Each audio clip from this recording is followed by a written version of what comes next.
दर्शकहरू नमस्कार। एबिसी वाचमा यहाँहरूलाई हार्दिक स्वागत छ। म अनन्त अनुराग। आज 26औं अन्तर्राष्ट्रिय आदिवासी दिवस। विश्वभरिका आदिवासी जनजातिहरूले आज विभिन्न कार्यक्रमहरू गरी मनाइरहेका छन्। नेपालमा पनि कोरोनाका बीच विभिन्न कार्यक्रमहरू एकदमै सावधानीपूर्वक भइरहेका छन्। नेपालको सन्दर्भमा आदिवासी जनजाति आन्दोलनको पनि एउटा लामो इतिहास छ। यो लामो इतिहासको कालखण्डमा निकै उतार चढाव पनि आदिवासी जनजाति आन्दोलनले देखेका छन्, भोगेका छन्। थुप्रै व्यक्तिहरूले चाहिँ आदिवासी जनजाति आन्दोलनलाई उत्कर्षमा पुर्याउने योगदान पनि गरेका छन्, दिनुभएको छ। नेपालको सन्दर्भमा आदिवासी जनजातिको आन्दोलनले केही हदसम्म आफ्ना मुद्दाहरू, एजेन्डाहरू स्थापित गर्न सफल पनि भएको छ। यद्यपि कतिपय मुद्दाहरू अझै पनि सडकमै अल्पत्र परेका छन्।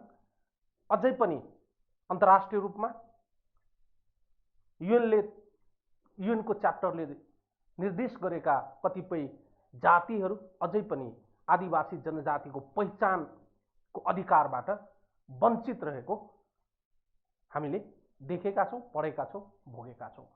आज 26औं अन्तर्राष्ट्रिय विश्व आदिवासी जनजाति दिवस मनाइरहँदा नेपालमा पछिल्लो समय आदिवासी जनजाति आन्दोलन कमजोर पो भएको हो कि भने एक थरीको विश्लेषण रहेका छन् भने अर्को तर्फबाट यसलाई व्याख्या गर्दा आदिवासी जनजाति आन्दोलनमा एक किसिमको चाहिँ मनमुटाव र एक तरिकाले भन्ने हो भने छरिएर गएका छन्।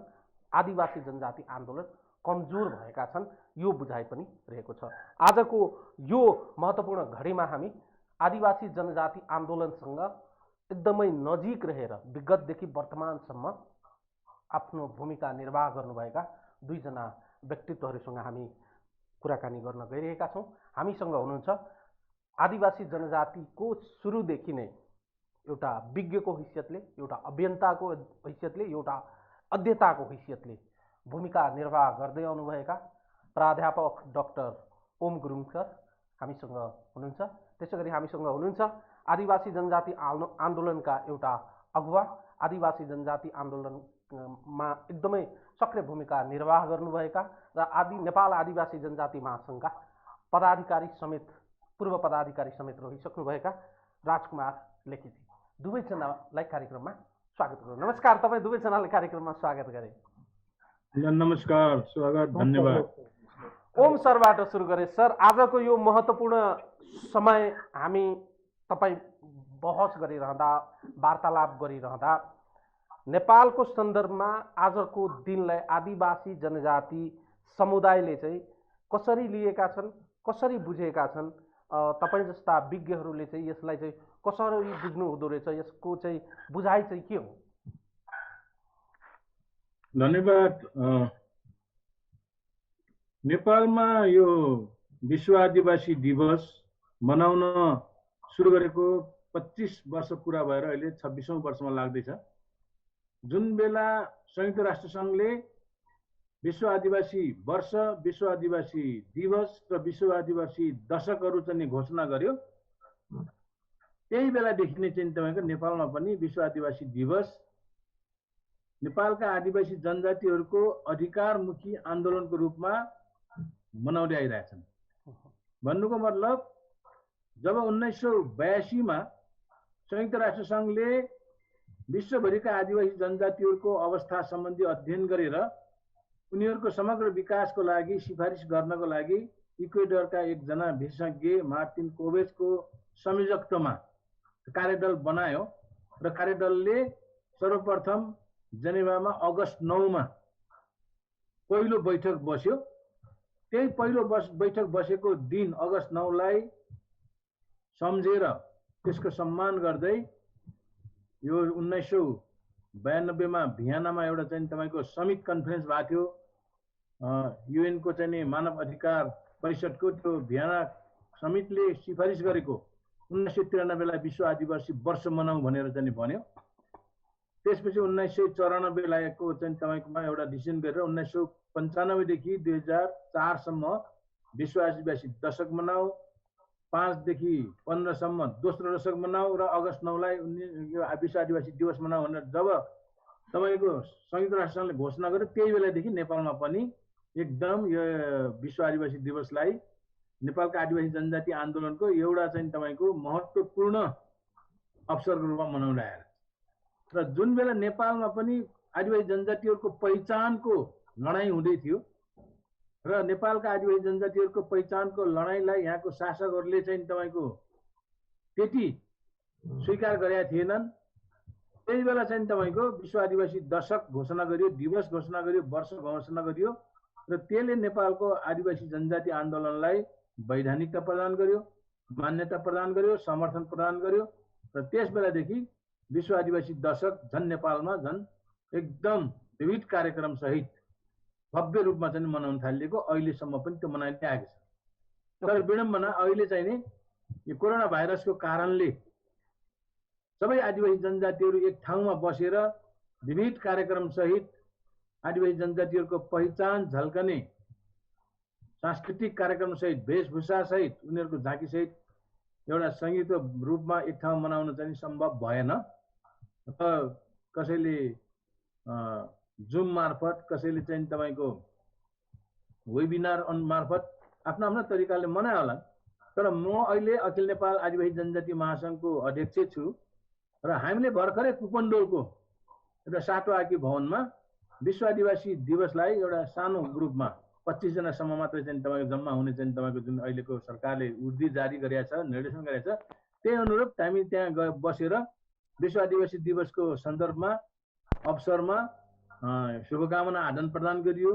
एउटा चाहिँ तपाईको यो जनजाति मुक्ति आवाज भन्ने हामीले चाहिँ अखिल नेपाल आदिवासी जनजाति महासङ्घले प्रकाशन गरेको थियो यो चाहिँ किताब, यसको चाहिँ विमोचन गरियो। यसमा विश्व आदिवासी दिवसका चाहिँ तपाईको सन्दर्भमा लेखेका आदिवासी जनजातिको हक अधिकार सम्बन्धीको लेखहरू छन् र अहिलेको समग्र परिस्थितिको बारेमा हामीले चाहिँ तपाईको आफ्ना भनाइहरू राखेर तपाईले फोन गर्दाखेरि भर्खरै सिद्ध्याएर चाहिँ अहिले घरमा यो अब अलिकति विषयमा प्रवेश गरौँ। राजकुमारजी पनि हामीसँग हुनुहुन्छ, राजकुमारजीले पनि कार्यक्रममा अगाडि ल्याउँ। राजकुमारजी, आदिवासी जनजाति आन्दोलन नेपालमा जुन स्पिरिटका साथ, जुन उद्देश्यका साथ, जुन शक्तिका साथ अगाडि आएको देखियो, आजको दिनमा नेपालको आदिवासी जनजातिको आन्दोलन र मुद्दा चाहिँ कहाँ पुगेको छ?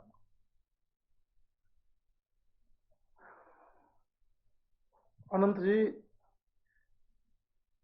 आदिवासी जनजाति आन्दोलन नेपालको सन्दर्भमा निरन्तर अगाडि बढिरहेको छ।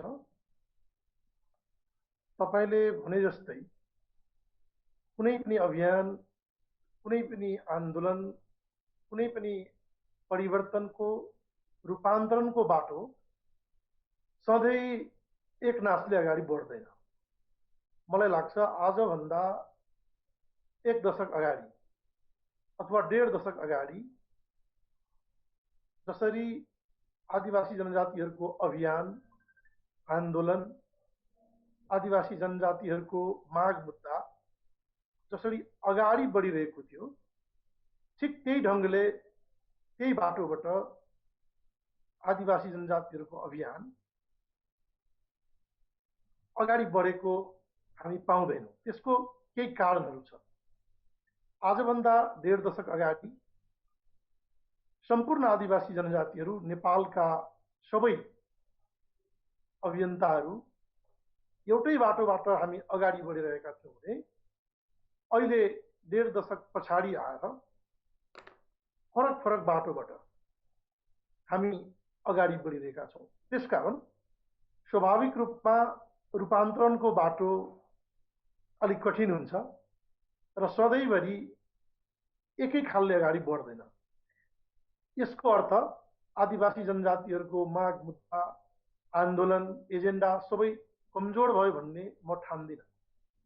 आदिवासी जनजातिहरूको सबै माग अब पुरा भयो भन्ने हामीले सोच्नु पनि हुँदैन।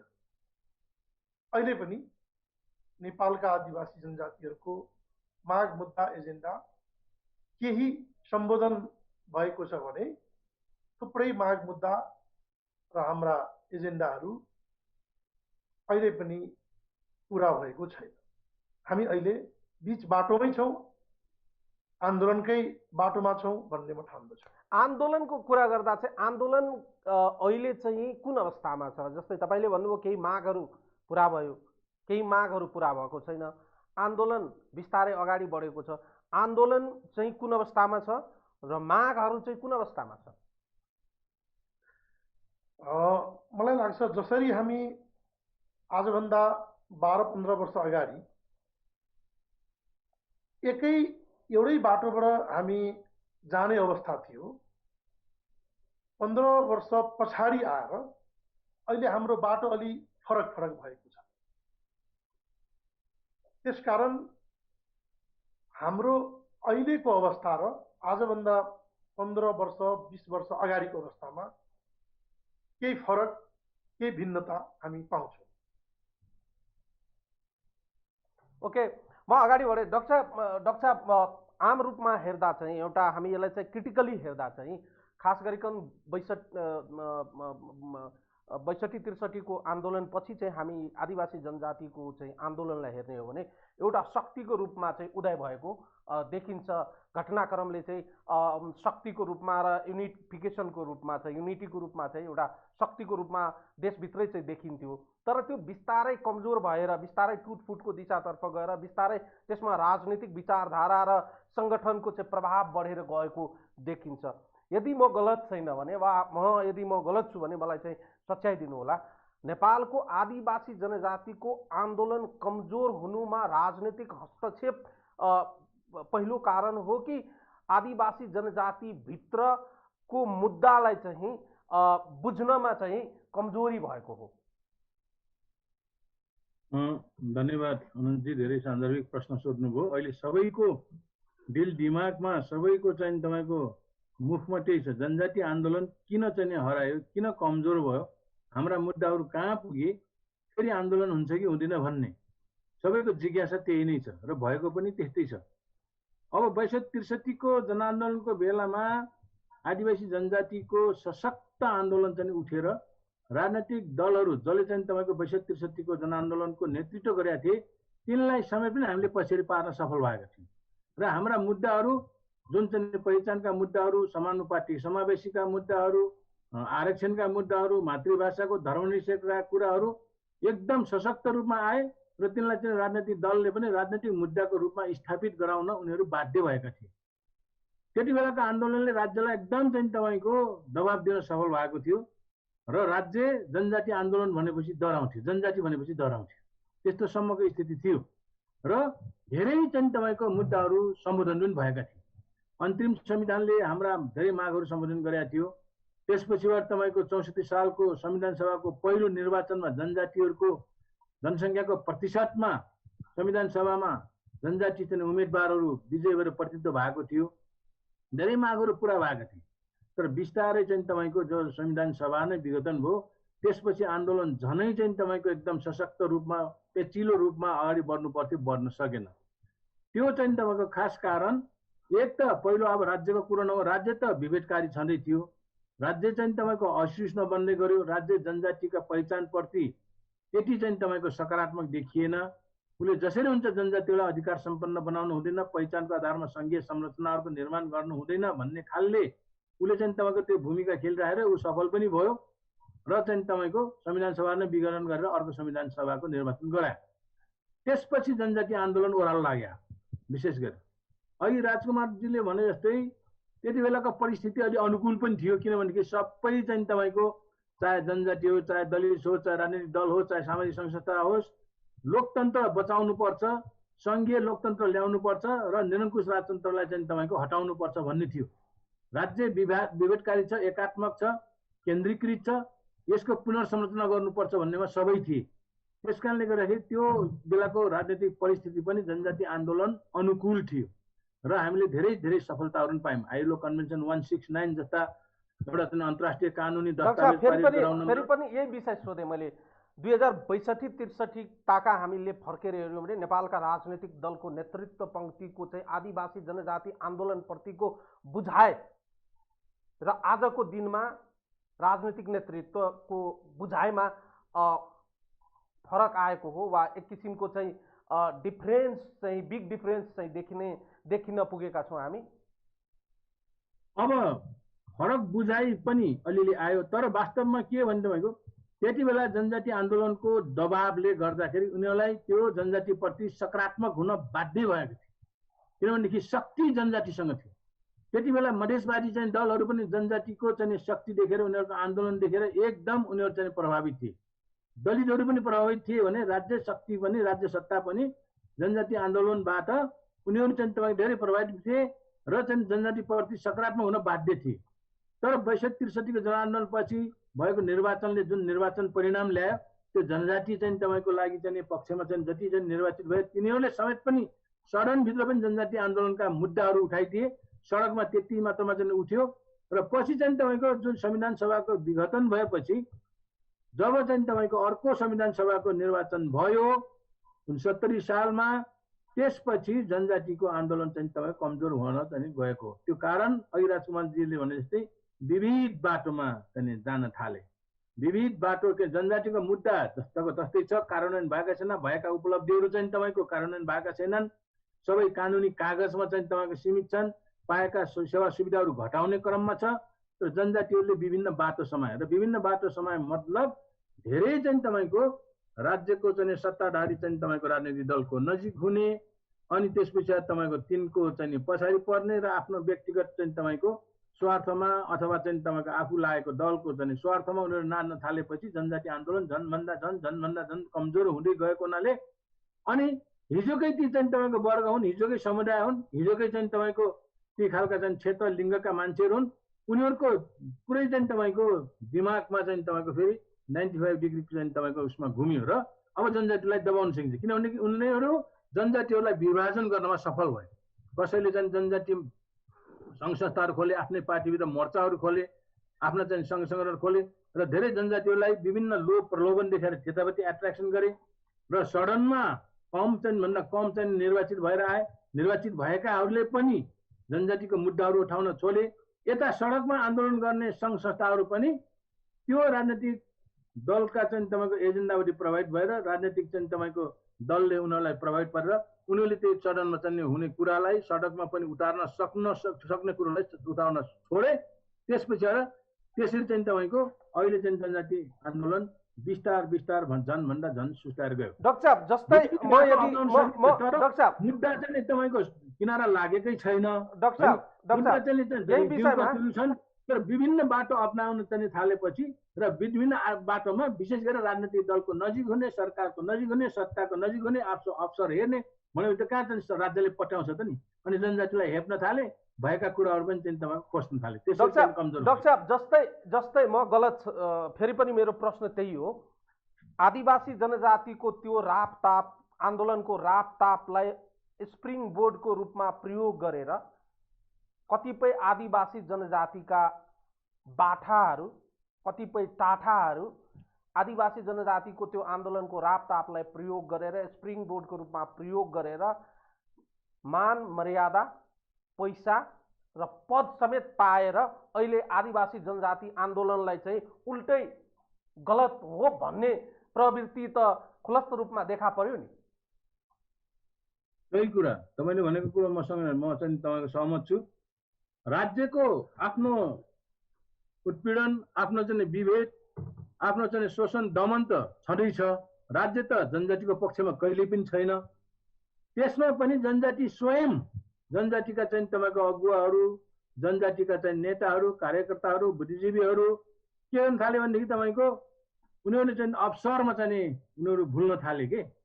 त्यसले गर्दा उनीहरूलाई उपयोग गरेर अब जनजातिको लागि अरू गैर जनजाति चाहिँ तपाईँको बोल्नु पर्दैन। जनजातिको विरुद्धमा जनजातिकै चाहिँ तपाईँको नेताहरू, हिजो सँगसँगै चाहिँ आन्दोलन गरेका नेताहरू, हिजो सँगसँगै चाहिँ तपाईँको हामी चाहिँ हिँडेका सडक आन्दोलनमा उत्रेका नेताहरू अहिले चाहिँ जनजातिको कुरोलाई उनीहरू सुन्न चाहन्नन्। पहिचानको कुरा उठाइयो, पहिचानको कुरा उठाउँदाखेरि अहिले ती जनजातिको नेताहरू पहिचानको सान्दर्भिकता छैन नेपालमा भन्न थाल्छन्। जनसङ्ख्याका आधारमा हामी चाहिँ अल्पमतमा छौँ, त्यसले गर्दा हामीले मागेका कुराहरू चाहिँ पुरा हुन चाहिँ पर्दैन, त्यो आवश्यक छैन भन्न थाल्छन्। अब जनजातिकै चाहिँ मान्छेहरूलाई टिपेर कोही ठाउँमा मुख्यमन्त्री बनाइदिएछन्, कोही ठाउँमा चाहिँ तपाईँको उपराष्ट्रपतिसम्म पनि पाएका छन् मन्त्री। अहिले सत्तामा त जनजातिका ठुल्ठुला नेताहरू पुगेका छन् नि त। त्यस कारणले तिनीबाट त जनजातिको मुद्दाहरू त मागहरू त चाहिँ सम्बोधन हुनुपर्ने, तर हुँदैन। किनभनेदेखि उनीहरूले चाहिँ तपाईँको यी चाहिँ बाटो बिराइसकेका छन्। यिनीहरूले चाहिँ तपाईँको ती सबै गलत बाटोहरू समाजिसकेका छन्। तर तिनै त्यसले व्यक्तिहरू डाक्टर साहब, तर तिनै व्यक्तिहरू त फेरि यसरी पनि प्रस्तुत हुनुभएको देखिन्छ कि उहाँहरू नै आदिवासी जनजातिका चाहिँ सबैभन्दा मान्यवर हुनुहुन्छ, उहाँहरू नै आदिवासी जनजातिका सर्वश्रेष्ठ हुनुहुन्छ, उहाँहरूले जे भन्नुहुन्छ आदिवासी जनजाति समुदाय चाहिँ त्यसलाई एकदमै हात जोडेर हस्त नमस्ते गरेर चाहिँ स्वीकार गर्नुहुन्छ। म जे भन्छु मै हो एक किसिमको चाहिँ यसको चाहिँ हर्ताकर्ता पालनकर्ता भन्ने शैलीमा पनि प्रस्तुत भएको देखिन्छ। अन्य रूपमा त हामीले कसरी बुझ्ने होला र? अब त्यसो हो भने जनजातिले उनलाई त्यसरी चाहिँ सत्कार गर्छन्, त्यसरी मान्छन्, त्यसो गर्छन् भनेदेखि जनजातिको लागि चाहिँ तपाईँको उनीहरू किन चाहिँ तपाईँको फेरि त्यो आरोप खेप्न पर्ने अवस्था किन आउँछ त? उनीहरूलाई चाहिँ तपाईँको कसैले भन्छन् होला, उनले जसलाई चाहिँ तपाईँको गुलियो चाहिँ तपाईँको मिठाई खुवाएका छन् तिनले भन्छन् होला, तर समग्र आदिवासी जनजाति त भन्दैनन्। आज समग्र आदिवासी जनजातिको पीड त बाँकी नै छ, उनीहरूको समस्या त बाँकी नै छ, मुद्दा त बाँकी नै छ। त्यस कारणले आन्दोलन किन भएन भनेर चाहिँ तपाईँको उनीहरू झन् चिल्लाइरहेछन्, कराइरहेछन्। त्यस कारणले ती जसले भन्छन् ती भन्ने मान्छे चाहिँ तपाईँको केही चाहिँ तपाईँको औँलामा गन्ने हुन सक्छन्, तर समग्र नेपाली आदिवासी जनजातिहरूलाई उनलाई ठुलो मान्छे मानेका छैनन्, उनलाई चाहिँ तपाईँको ऊ पनि मानेका छैनन्। व्यक्तिगत पद प्रतिष्ठा, लोभ लालच अथवा चाहिँ प्रलोभनले उनीहरूले चाहिँ तपाईँको के गरे उनको लागि गरे, तर आदिवासी जनजातिको लागि केही गर्छन् भन्ने पनि लाग्दैन, गरेका पनि छैन। ओके राजकुमारजी, जसरी हामी अलिकति चाहिँ संहिताको सवालमा यहाँनिर चाहिँ आदिवासी जनजातिको आन्दोलनको थिमलाई चाहिँ उठान गर्न मन लाग्यो मलाई। आदिवासी जनजाति आन्दोलनको एकदमै अब्जेक्टिभ भन्ने हो भने संहिताको सवालमा समानुपातिक, समावेशी, भाषिक र सांस्कृतिक अधिकारलाई स्थापना गर्ने पहिचान सहितको संहिता भन्ने हाम्रो तपाईँहरूको जुन नारा थियो, त्यो नारा वा भाषिक सांस्कृतिक पहिचान, समानुपातिकको विषय, समावेशिताको विषय, ती कुराहरू त भन्या जस्तो भयो र भन्या? अनन्तजी, हामीले प्राप्त गरेका उपलब्धिहरूलाई पनि अहिले आएर कार्यान्वयनको सवालमा हेर्दाखेरि राज्य पक्षबाट, सरकारका तर्फबाट धेरै त्रुटिहरू हामी देख्छौँ। हामी संहिताको माग गर्दाखेरि सँगसँगै स्वायत्तताको पनि माग गरेका थियौँ। हामी संहिताको माग गरिरहँदा हामी समावेशीताको पनि माग गरेका थियौँ, समानुपातिक प्रतिनिधित्वको माग गरेका थियौँ। तर कार्यान्वयनमा आइपुग्दा हामी के देख्छौँ भने विभिन्न खालका गल्तीहरू, कमजोरीहरू, त्रुटिहरू एकपछि अर्को गर्दै गएका छन्। ओम सरले अघि भन्नुभए जस्तै हाम्रो अभियानले, हाम्रो आन्दोलनले सशक्त रूपमा भूमिका नखेल्दा यस्ता गल्ती त्रुटिहरू राज्य पक्षबाट दोहोरिँदै गएका छन्। त्यसकारण संविधानमा जति कुरा लेखियो, ऐन कानुनमा जे हामीले प्राप्त गर्यौं, त्यो पाटोलाई कार्यान्वयनको सवालमा इमानदारीपूर्वक लागू गरिएको छैन। यो त्रुटिलाई हामी दबाब दिन सकेनौं भने, यो त्रुटि सच्याउनलाई हामी आवाज बुलन्द गर्न सकेनौं भने यो त निरन्तर भइरहन्छ। राज्य पक्ष इमानदार भएन भने, राज्य पक्ष बेइमान भयो भने यस्ता गल्तीहरू निरन्तर दोहोरिरहन्छन्। त्यसकारण हामीले उठाएका माग मुद्दाहरू जे जति प्राप्त गर्यौं, अहिले त्यो पनि खोसिने अवस्था छ। त्यो पनि हाम्रो उपलब्धिहरू गुम्ने खतराहरू छ। त्यसकारण अहिले पनि धेरै समय यो व्यवस्था परिवर्तन भएको, संघीयता प्राप्त गरेको, धर्मनिरपेक्षता आएको, अर्थात् जे उपलब्धि हामीले प्राप्त गर्यौं, यो अहिले पनि मलाई लाग्छ सुरक्षित छैन। यसको ग्यारेन्टी गर्नका निम्ति अझै निरन्तर दबावका कार्यक्रमहरू, आन्दोलनका कार्यक्रमहरू निरन्तर आदिवासी जनजातिहरूले उठाउनु पर्ने आवश्यकता छ। आम रूपमा हेर्दा चाहिँ तपाईँहरूको चाहिँ आदिवासी जनजाति आन्दोलनका अगुवाहरूमा रहेका पात्र र प्रवृत्तिले गर्दा नै कमजोर भएको हो भनेर भन्छु भने यदि म गलत हुन्छु। आदिवासी जनजाति समुदायलाई त सबै समुदायलाई, सम्पूर्ण समुदायलाई त आरोप लगाउने ठाउँ त म देख्दिनँ त।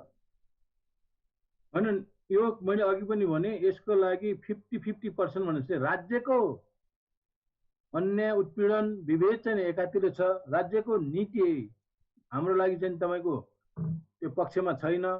त्यस कारणले स्ट्रक्चरल जुन भनिन्छ नि संरचनागत, राज्यको संरचनागत उत्पीडन र चाहिँ विभेद एकातिर छ भने जनजाति भित्रका केही चाहिँ तपाईँको जनजाति नेतृत्ववर्गकै, जनजाति अगुवाहरूकै, जनजाति बुद्धिजीवीहरूको अर्को कमजोरी छ कि। त्यसले गर्दाखेरि दुवैलाई चाहिँ हामीले एउटा चाहिँ तपाईँको यसले मात्रै गर्दा हामीलाई यस्तो हो भन्ने ठाउँ चाहिँ अब छैन, किनभने कि त्यो देखियो।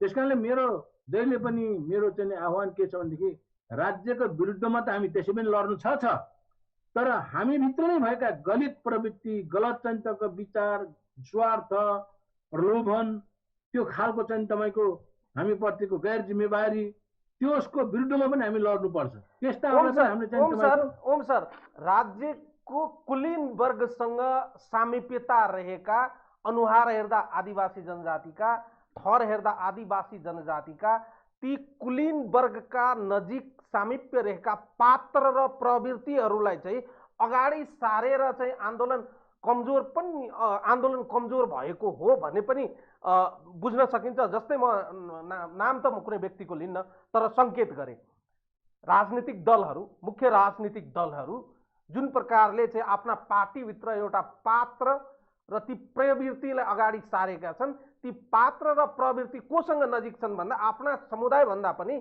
ती राज्यका कुलीन वर्गसँग सामिप्यता राख्दछन् र तिनले चाहिँ बोल्ने भाषा आदिवासी जनजातिका व्यक्तिहरूको, समुदायहरूको भन्दा पनि कुलीन राज्यका व्यक्तिहरूको भाषा र बोली चाहिँ बोल्दा रहेछन्। त्यसले गर्दा त मुद्दा त त्यहाँभन्दा अगाडि त बढ्नै सकेन नि। त्यो राइट, तपाईँको जजमेन्ट ठिक हो। त्यसैले हामी भन्छौँ भने हाम्रा आफ्नै आदिवासी जनजातिका अगुवाहरू जो अहिले चाहिँ सत्तामा पनि पुगेका छन् है, जसले चाहिँ तपाईँको ठुल्ठुलै चाहिँ तपाईँको जिम्मेवारी लिएर बसिरहेका छन्, उनीहरूको चाहिँ नि एउटा हात्तीको देखाउने दाँत चबाउने दाँत भने जस्तै त्यस्तो प्रवृत्ति चाहिँ देखिन्छ। किनभनेदेखि आदिवासी जनजातिहरूसँग हेर्दाखेरि होइन, हामी आदिवासी जनजातिकै पक्षमा छौँ, हाम्रो धरातल त्यही हो, हामी त्यहीँबाट उभिएर आएको हो, हामी अझै पनि चाहिँ तपाईँको त्यो चाहिँ धरातल छोड्न चाहन्नौँ भनेर यतापट्टि पनि ठिक्क पार्छन्। तर अर्कोतिर यी आदिवासी जनजातिहरूलाई हामीले भने मान्छ, हामीले चाहिँ तपाईँको बुझाए बुझ्छन्। त्यस कारणले यसबाट चाहिँ हामीले के पाउने, कसो गर्ने, के भन्ने कुराका भाग भन्दा खोज्ने पनि तिनीहरू नै छन्। त्यसले गर्दाखेरि यस्तो खालको प्रवृत्ति जसरी देखा परेको छ, त्यसले गर्दाखेरि नै आदिवासी जनजातिहरूको आन्दोलनलाई अलि ओझेलमा पार्ने। अब त्यो आन्दोलन त अहिले तपाईँको ओझेलमा मात्रै परे हो, मुद्दाहरू ओझेलमा मात्रै परे हो, त्यो मरि त सकेका छैन। हामीले त्यसलाई चाहिँ तपाईँको पट्याउँदैछौँ, उकाउँदैछौँ, त्यसलाई जीवित बनाउँदैछौँ। तै पनि आन्दोलनलाई कमजोर बनाएर चाहिँ तपाईँको एकदम त्यो चाहिँ शिथिल अवस्थामा छ। त्यस कारणले आदिवासी जनजातिहरूकै मध्येबाट पनि आदिवासी जनजाति आन्दोलनमा प्रतिघात भएको छ है, त्यसप्रति बेइमानी भएको छ। त्यसलाई पनि हामीले समयमै चाहिँ तपाईँको खबरदारी गर्नु जरुरी छ। ओके राजकुमारजी, त्यसो भने यसरी बुझ्दा पनि हुन्छ, नेपालको आदिवासी जनजाति आन्दोलनको जुन चाहिँ फाउन्डेसन थियो नि, त्यो इमोसनल फाउन्डेसनमा चाहिँ आदिवासी जनजाति आन्दोलन अगाडि बढेको थियो कि साँच्चीकै त्यो भित्र रणनीतिक र दीर्घकालीन चाहिँ चिन्तन पनि थियो? होइन, त्यस्तो होइन। मैले अघि पनि भने कि समाजको रूपान्तरणको बाटो एक नासले अगाडि बढ्दैन, सधैँभरि एकै खालको बाटोबाट पनि जाँदैन। धेरै उतार चढावहरू हुन्छ, धेरै बाङ्गो टिङ्गो बाटो हुन्छ, राजनीतिक परिवर्तनको बाटो, समाज रूपान्तरणको बाटो। त्यसकारण अब कतिपय घटनाक्रमले के देखाएको छ भने कहिलेकाहीँ नेतृत्वको कारणले, ओम सरले भने जस्तै, कहिलेकाहीँ सत्ताको कारणले, कहिलेकाहीँ व्यक्तिको स्वार्थको कारणले यो भिन्नताहरू देखिन्छ। तर हाम्रो आदिवासी जनजाति अभियानको आन्दोलनको धरातल जग फाउन्डेसन कमजोर भन्ने कुरा होइन। यदि हाम्रो बाटो ठिक नभएको भए, आदिवासी जनजाति आन्दोलनको धरातल ठिक नभएको भए, फाउन्डेसन ठिक नभएको भए, नेपालको राज्य सत्ता, नेपाल सरकार आदिवासी जनजातिहरूसँग पटक पटक भिन्न भिन्न समयमा थुप्रै पटक सहमतिहरू गर्ने थिएन र हाम्रो माग मुद्दालाई सम्बोधन गर्छु भन्ने प्रतिबद्धता व्यक्त गर्ने थिएन। त्यसकारण हामी भित्रै पनि समस्या छ। आदिवासी जनजाति अभियान भित्रै पनि, आन्दोलन भित्रै पनि, नेतृत्व भित्रै पनि केही समस्याहरू छ, जसका कारण हाम्रो अभियान, हाम्रो आन्दोलन ठिक बाटोबाट, एउटै बाटोबाट अथवा एकै नासले अगाडि बढेको हामी पाउँदैनौँ। यसको अर्को कारण के हो भने, मैले अघि पनि भने कि हामी आजभन्दा 20 वर्ष अगाडि, 18 वर्ष अगाडि, 15 वर्ष अगाडि जसरी सङ्गठित रूपमा हामी एउटै बाटोबाट अगाडि बढिरहेका थियौँ, हाम्रो अभियान जसरी सशक्त ढङ्गले सङ्गठित रूपले एउटै बाटोबाट अगाडि बढिरहेको थियो, केही समयपछि आएर अर्थात् अहिले फरक फरक बाटोबाट, फरक फरक स्वार्थबाट प्रेरित भएर, विभाजित भएर अहिले अगाडि बढिरहेको छ। यो दोस्रो कारण हो। तेस्रो कारण, हाम्रो समुदाय, हाम्रो समाज, आदिवासी जनजाति समुदाय स्वाभाविक रूपले त्यति धेरै सचेत अहिले पनि भएको छैन, जसका कारण हामी अरूको कुरा बढी विश्वास गर्छौँ, अरूको झुठो आश्वासनलाई हामी प्राथमिकतामा राख्छौँ र आफै भित्रको नेतृत्वको कुरालाई हामी विश्वास गर्दैनौँ।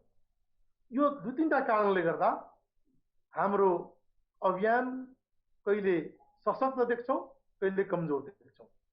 यिनै कारण हो भन्ने मलाई लाग्छ। ओके ओम सर, त्यसो हो भने चाहिँ अहिले चाहिँ आदिवासी जनजाति आन्दोलनका जुन चाहिँ अगुवा र नेतृत्वकर्ता हुनुहुन्छ, उहाँहरू चाहिँ कति सक्षम यो आन्दोलनलाई गन्तव्यमा पुर्याउन?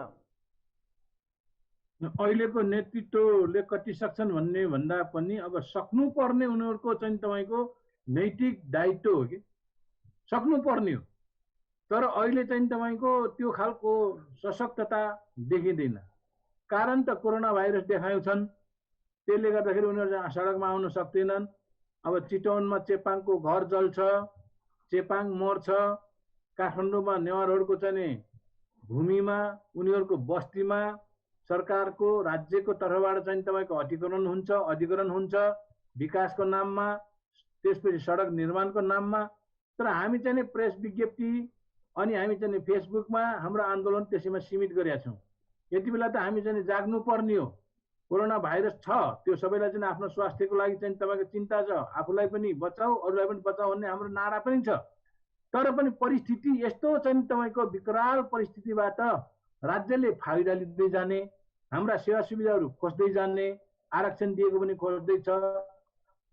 धर्मको कुरा हेर्नुहोस्, हाम्रो आन्दोलन सशक्त भए भए संविधान यस्तो खालको चाहिँ तपाईँको विभेदकारी संविधान, प्रतिगामी संविधान आउँदैन थियो होला। अहिले हामी चाहिँ मुद्दाहरू कमजोर कमजोर उठाएको देख्छु मैले त। अहिलेको चाहिँ तपाईँको नेतृत्वले त संविधान संशोधन गरेर चाहिँ तपाईँको आफ्नो मागहरू पुरा गराउन सकिन्छ भन्ने मान्यता राख्छन्। त्यो संविधान संशोधन गराउने भनेको त त्यो कमजोरहरूले चाहिँ गराउने, हाम्रो त आन्दोलन नै हो। त्यस्तो खालको मुद्दाहरू राख्छन्। पहिचानको कुराहरू पनि एकदम जातीय पहिचान हाम्रो चाहिँ मूल चाहिँ मुद्दा हो, नारा हो, जनजातिको जातीय पहिचान हुनुपर्छ भन्ने। समग्रमा उनीहरू चाहिँ मानवको पहिचान माग्छन्, कुन मानवको खोज्या हो, कुन मानवको हराएको त्यो चाहिँ स्पष्ट छैन। त्यस कारणले गर्दाखेरि मुद्दाप्रति पनि स्पष्ट नहुने, उठेका मुद्दाहरूलाई चाहिँ तपाईँको सशक्त रूपमा अगाडि बढाउन पनि नसक्ने त्यस्तो स्थिति अहिले चाहिँ तपाईँको भइरहेछ। त्यसमा अब चाहिँ हामी सबैको एउटा चाहिँ तपाईँको हामी पनि त्यसको के अरे त्यसको चाहिँ भागी छौँ, किनभनेदेखि त्यो चाहिँ हामीले पनि त्यसलाई गर्नुपर्ने। तर राजकुमारजीले भने जस्तै जनजातिहरूमा एउटा चाहिँ तपाईँको के पलायो भनेदेखि तपाईँको अहमता पलायो, अनावश्यक रूपको महत्त्वाकांक्षा, अनि आफ्नो योग्यता क्षमता अरू केही छ त्यसको चाहिँ कुनै किसिमको सेल्फ एसेसमेन्ट हुन्छ त्यो नगर्ने। र अरूसँग चाहिँ तपाईँको सहकार्य पनि गर्न नखोज्ने, अनि चाहिँ तपाईँको आफैले जे गरे पनि हामी आफै सक्छौँ भन्ने खालको त्यो खालको गर्व राख्ने, त्यो खालले गर्दाखेरि अहिले जनजाति आन्दोलन यो घर न घाटको भइरहेछ कि एकातिर बगिराखेको छ। बाटो विभिन्न अप्नाउन सकिन्छ, कसैले शान्तिपूर्ण तरिकाले अप्नाउलान्, कसैले चाहिँ कस्तो किसिमले चाहिँ अप्नाउलान्, तर हाम्रो त बाटो चाहिँ अप्नाउने मुद्दा त एउटै हो नि त। मुद्दा त हामीले फरक फरक त उठाएका छैनौँ। पहिचानको मुद्दा यथावत छ, हाम्रो चाहिँ तपाईँको समावेशी समानुपातिको मुद्दा यथावत छ, धर्मनिरपेक्षताको मुद्दा छ, भाषाको कुरो छ, त्यसरी चाहिँ तपाईँको आरक्षणको कुरा छ, मुद्दा त एउटै छ। तर बाटो फरक भए तापनि कसैले सक्छ, ल ठिकै छ, सरकारसँग चाहिँ तपाईँको गएर टेबल टक गरेर हामी यसबाट चाहिँ तपाईँको अगाडि बढाउन सक्छौँ भन्ने हिम्मत राख्छन् र त्यो चाहिँ तपाईँको गर्न सक्छन् भने त्यो गर्दा पनि कुनै फरक पर्दैन। तर त्योबाट अहिलेको राज्य सरकारले सजिलै त्यो टेबल टक गरेर संशोधन गर भनेर संशोधन गरेर दिनेवाला छैन। किनभने सरकार त झन्भन्दा झन् आक्रामक बन्दैछ, झन्भन्दा झन् असहिष्णु बन्दैछ, जनजातिप्रति अनुदार बन्दैछ। त्यसले गर्दाखेरि त यस्तो कालमास बर्खामा पनि बरु चाहिँ तपाईँको राज्यले त गरिब जनताहरू कहाँ बसेका छन्, कति चाहिँ दुःख पाइरहेछन्, स्वास्थ्य उपचारको लागि के गरिरहेछन्, खाना बस्न छैन भनेर हेरेर चाहिँ तपाईँको आफ्नो चाहिँ तपाईँको कल्याणकारी योजनाहरू कार्यक्रम लैजानु पर्ने। यस्तो कालमास बर्खामा जीवन गुजारा गर्न नसकेका चेपाङहरूलाई चाहिँ तपाईँको घोगी खोज्न जाँदा, त्यसपछि चाहिँ तपाईँको निहुरो खोज्न जाँदा पिटेर मार्छन्, निर्मम हत्या गर्छन्। अनि चाहिँ तपाईँको उतापट्टि फेरि तपाईँको बस्ती जलाइदिएर चाहिँ तपाईँको बिचल्ली पार्छन्। कति निर्दयी, कति निर्लज छ अहिले राज्य सरकार। यस्तोसँग हामीले चाहिँ तपाईँको टेबल त गरेर वार्ता गरेर अनि संविधान संशोधन गर भनेर चाहिँ तपाईँको हामीले भनेर चाहिँ तपाईँको मान्छ। त्यस कारणले यो त चाहिँ तपाईँको हामी कमजोर भएपछि त्यसो गर्ने हो। एउटा अन्याय त अझै पनि भएकै छ नि। तपाईँहरूभित्र पनि वा तपाईँहरू अध्येता, अनुसन्धानकर्ता वा नेतृत्वकर्ताहरूले अझै पनि नेपालको चाहिँ 44भन्दा बढी चाहिँ आदिवासी समुदायहरू चाहिँ कानुनत आदिवासी जनजातिको पहिचानको लागि सङ्घर्षरत रहेका छन्। तिनीहरू अझै पनि सूचीकृत हुन पाएका छैनन्। त्यसका विषयमा त कोही पनि बोल्दैनन् त। अब हामीमा के छ भने हामी पहिचान खोज्छौँ, तर अर्काको पहिचान हराउनु के अरे हुनु हुँदैन भन्ने मान्यता राख्छौँ कि एकात्मक जुन विचार छ त्यो हामीमा पनि, त्योबाट हामी पनि ग्रसित छौँ। मैले चाहिँ तपाईँको 25वटा जनजाति नयाँ जनजातिहरूको चाहिँ तपाईँको सूचीकृत हुन्छ भनेर मेरो कार्यदलले त्यो खालको त्यो गरेको थियो। तर त्यसको कार्यान्वयन सरकारले गर्ने भन्दा पनि सबभन्दा पहिले चाहिँ तपाईँको जनजातिहरू यो गर्नै हुन्न भनेर चाहिँ तपाईँको विरोध गर्छन्, सरकारलाई ज्ञापन पत्र दिन्छन्। भनेपछि हामी नै त्यो खालको एउटा प्रतिपादक होला भन्दा पनि एउटा हाम्रो चाहिँ तपाईँको दिमाग के छ भने उत्पादनशील भन्दा पनि एउटा चाहिँ त्यसको चाहिँ काउन्टर प्रोडक्टिभ के त्यस्तो खालको प्रतिपादक हुने खालको चाहिँ विचार बोकेर हिँड्छौँ, एकात्मक सोच राख्छौँ हामी चाहिँ तपाईँको। त्यसले गर्दाखेरि त्यो खालको एकात्मकवादी सोच हामीमा भएको हुनाले त्यो चाहिँ सूचीको लागि पनि त्यत्तिकै चाहिँ भइराखेको छ। त्यो हुनु पर्थ्यो, भएको छैन। अब त्यो कुनै दिन त्यो पनि चाहिँ आन्दोलन कमजोर भएपछि त्यो हुने कुरो भएन। अस्ति एउटा चाहिँ तपाईँको राणा थारूको चाहिँ त्यो सूचीकरण गर्यो, तर त्यसको लागि मैले चाहिँ तपाईँको सूचीकरण गर्नु राम्रो, अरू पनि चाहिँ त्यस्ता खालका अन्यायमा परेका पहिचान हराएका छन्। तर विधि र प्रक्रिया के भनेदेखि एउटालाई गर्छ, त्यो राज्यलाई फुटाउरो चाहिँ तपाईँको राज्य गर भन्ने नीति अप्नाउँछ राज्यले, त्यसको विरोध गर्दैनन्। तर त्यो किन सूचीकरण भयो भनेर विरोध गर्छन्। त्यसकारण उल्टा विरोध बोक्ने हाम्रो। राइट राजकुमारजी, जस्तै अर्को प्रश्न अघि चाहिँ बहसमै आयो, हेर्नुहोस् है। त्यसो हो भने चाहिँ नेतृत्वमा चाहिँ समस्या देखियो, नेतृत्वमा विचलन देखियो, नेतृत्वमा चाहिँ सत्ता लोलुपता र पद र प्रतिष्ठा पैसाको पछि चाहिँ कुदेको चाहिँ देखियो। तर आम जनताको कुरा गर्दा जो समुदाय छन्, बसोबास गरिरहेका छन्, तिनीहरूभित्र पनि जनचेतनाको कमी भयो।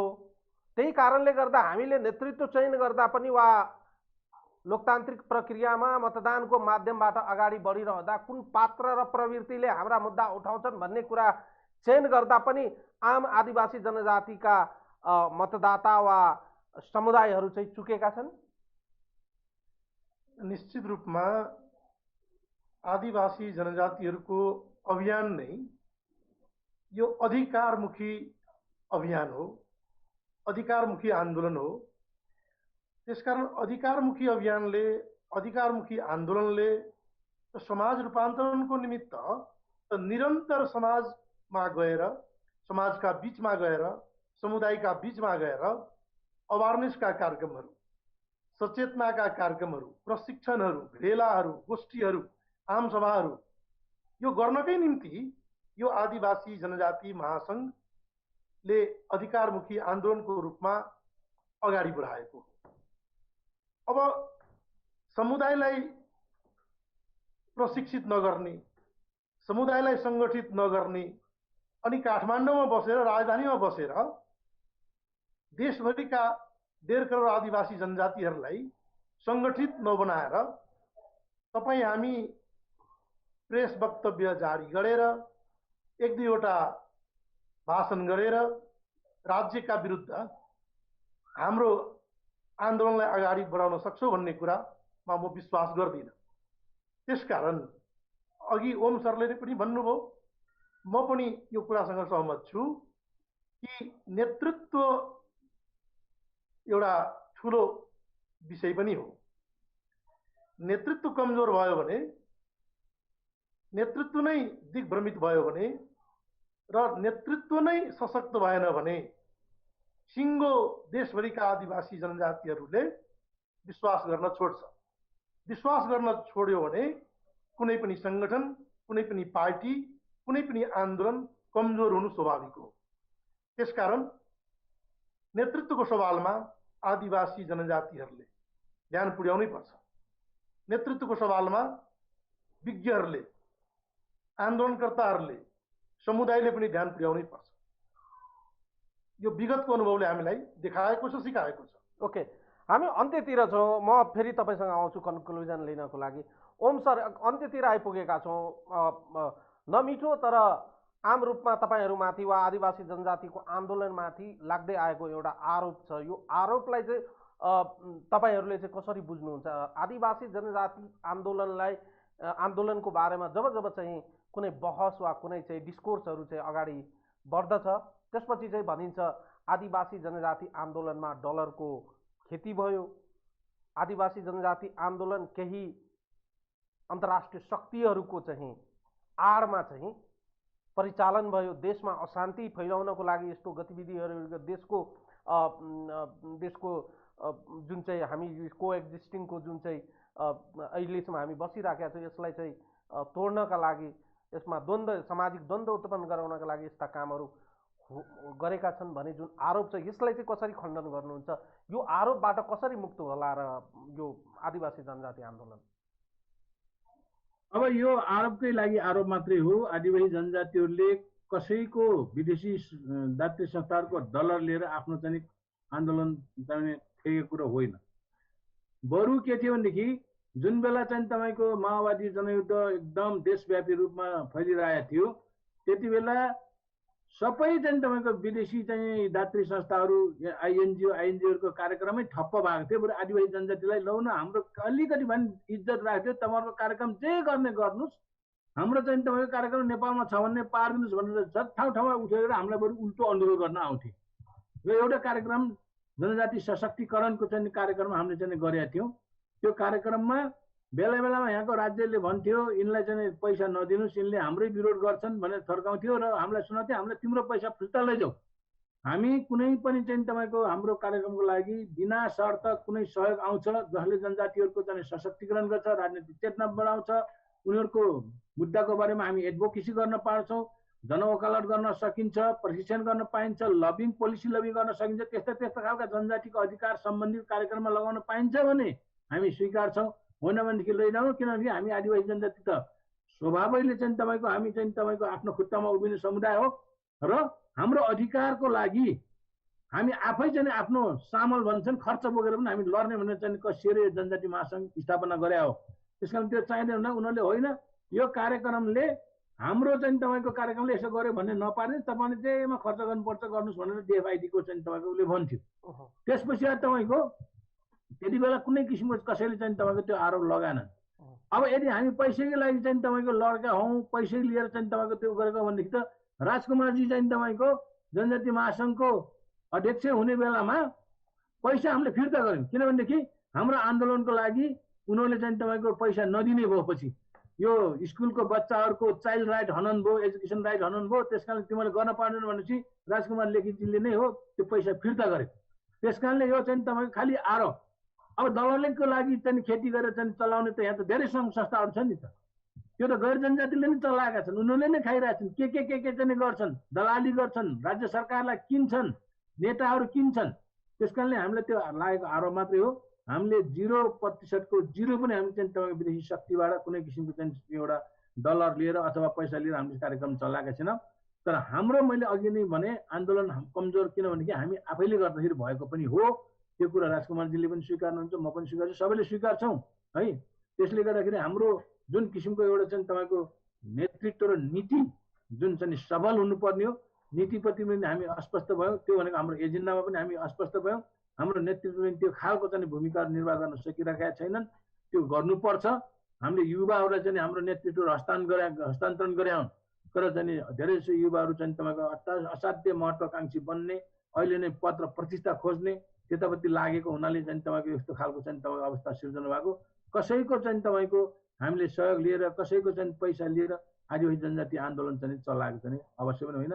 राजकुमारजीलाई पनि स्पष्ट थाहा छ। ओके, अन्त्यतिर आइपुगेको छु। 1 मिनट समयमा उपलब्ध गराएँ। डाक्टर साहब, अब त्यसो हो भने चाहिँ आदिवासी जनजाति आन्दोलनको अबको बाटो चाहिँ के हो त? अबको बाटो फेरि पनि आन्दोलन नै हो। तर आन्दोलन चाहिँ तपाईँको भावना र चाहनाले मुखले मात्रै गरिन्न। पहिलो कुरो चाहिँ तपाईँको एउटा नीति र नेतृत्व ठिक हुनु पर्यो, एजेन्डामा स्पष्ट हुनु पर्यो। अघि गाउँमुखी चाहिँ तपाईँको सहरमुखी मात्र होइन, सहरमा मात्रै केन्द्रित गर्ने होइन, गाउँमुखी आन्दोलन गर्नु पर्यो। सशक्तिकरण, जनचेतना, प्रशिक्षण सबै चाहिँ तपाईँको हाम्रो मुद्दाको बारेमा, पहिचानको बारेमा, संहिताको बारेमा, स्वशासनको बारेमा, यो चाहिँ तपाईँको आरक्षणको बारेमा सबै हाम्रा जनजातिका चाहिँ गाउँका स्तरसम्म बस्ने चाहिँ जनसमुदायलाई प्रशिक्षित गर्नु पर्यो। त्यो व्यापक अभियान चलाउनु पर्यो, उनीहरूलाई सङ्गठित गर्नु पर्यो। अनि चाहिँ गाउँबाट आन्दोलन उठ्यो भनेदेखि तपाईँको हाम्रो चाहिँ तपाईँको आन्दोलनले सफलता प्राप्त गर्छ। र हामी अलिकति राजनीतिक हिसाबले सचेत पनि हुनु पर्यो कि राजनीतिक हिसाबले सचेत भएन भने कुन राइट कुन रङ भन्ने कुरा हामीले चाहिँ छुट्याउनै सक्दैनौँ। राजनीतिक हिसाबले सचेत हुनाले कुनै पनि खालको चाहिँ तपाईँको एउटा फलानाको एउटा दलको राजनीति ल्याएर चाहिँ तपाईँको गर्ने खोज्ने होइन कि ब्रोडर राजनीति हामी चाहिँ तपाईँको कुन राजनैतिक यो चाहिँ समाउँदाखेरि हामीलाई चाहिँ तपाईँको कसरी चाहिँ कुन चाहिँ प्रणालीमा जान ठिक हुन्छ, कुन प्रणालीले हाम्रो चाहिँ सबै चाहिँ खालको मुद्दाहरू सम्बोधन गर्नमा मद्दत गर्छ, गराउँछ भन्नेतिर अलिकति सचेत भइयो भने हामी हुन्छौँ। खालि चाहना र भावनाले मात्रै जनजाति भनेको छ, आन्दोलन गर्ने भनेको छ, त्यसको टुङ पिछड छैन। एक दिन गऱ्यो चाहिँ 100 दिन पछाडि पर्यो, त्यसले गर्दाखेरि त्यो खालकोले चाहिँ हुँदैन। एकदम राम्रोसँग चाहिँ तपाईँको हामीले एकदमै छोटोमा अपेक्षा गरे राजकुमारजी, पुनः सङ्गठित गरेर बलियो र शक्तिशाली आदिवासी जनजातिको आन्दोलनलाई बनाउन कति कठिन छ? होइन, यो कठिन विषय नै होइन, हामीले त गर्दै आएकै छौँ। र म थोरै के राख्न चाहन्छु भने जसरी आदिवासी जनजाति आन्दोलनमा वैदेशिक सहायताको कुरा, डलरको कुरा आयो, यसमा कुनै सत्यता छैन। यदि त्यसै हो भने म दावाका साथ भन्न चाहन्छु, नेपालमा जति पनि वैदेशिक सहायता आएको छ त्यो वैदेशिक सहायतामा 99% एनजिओहरू र 99% रकमहरू खर्च गर्ने तिनै आरोप लगाउनेहरूले नै अहिलेसम्म पाउँदै आएका छन्, खर्च गर्दै आएका छन्। सरकारसँग त्यो तथ्याङ्क पनि छ। सरकारले त्यो तथ्याङ्क सार्वजनिक गरे हुन्छ। नेपाल आदिवासी जनजाति महासङ्घले वर्षमा कति पैसा खर्च गर्यो, यो वर्षमा कति पैसा खर्च गर्यो, त्यो तथ्याङ्क जनताका बीचमा सार्वजनिक गरे हुन्छ। एकदमै समय सिद्धिएको छ राजकुमारजी। मैले के भने यो आन्दोलनलाई पुनः शक्तिशाली बनाउन कति कठिन छ? सम्भव छ? सम्भव छ। हामी इमान्दार भयौँ भने, हामी माग मुद्दाप्रति स्पष्ट भयौँ भने र फेरि पनि हामी गाउँ गाउँ, जिल्ला जिल्ला, हरेक तह तब्कामा आफ्ना माग मुद्दाहरूलाई लिएर हामी गाउँ गाउँ गयौँ भने यो कठिन विषय नै होइन। कठिन विषय भएको भए यत्रो उत्कर्षको आन्दोलन भयो, सरकार झुक्यो, राज्य पक्ष झुक्यो र हामीसँग पटक पटक सहमति गरे, सम्झौता गरे, केही माग मुद्दाहरू पुरा गरे, यो हुने नै थिएन। त्यसकारण यो असम्भव छैन। ओके, सम्भव छ। हामी गर्न सक्छौँ। आशा गरौँ तपाईँहरूको यो प्रयासले सफलता पाओस्। तपाईँ दुवैजनालाई समय र संवादको लागि धन्यवाद र आभार प्रकट गरे। फेरि पनि विश्व आदिवासी जनजाति दिवसको अवसरमा यहाँहरूलाई धेरै धेरै शुभकामना। 2076 को सम्पूर्ण चाहिँ आदिवासी जनजातिहरूलाई हाम्रो तर्फबाट शुभकामना र अभिवादन। ओके, धन्यवाद दर्शकहरू। आजको लागि यो संवाद यति नै। सम्पूर्ण युनिटलाई मलाई पनि बिदा दिनुहोस्। नमस्कार।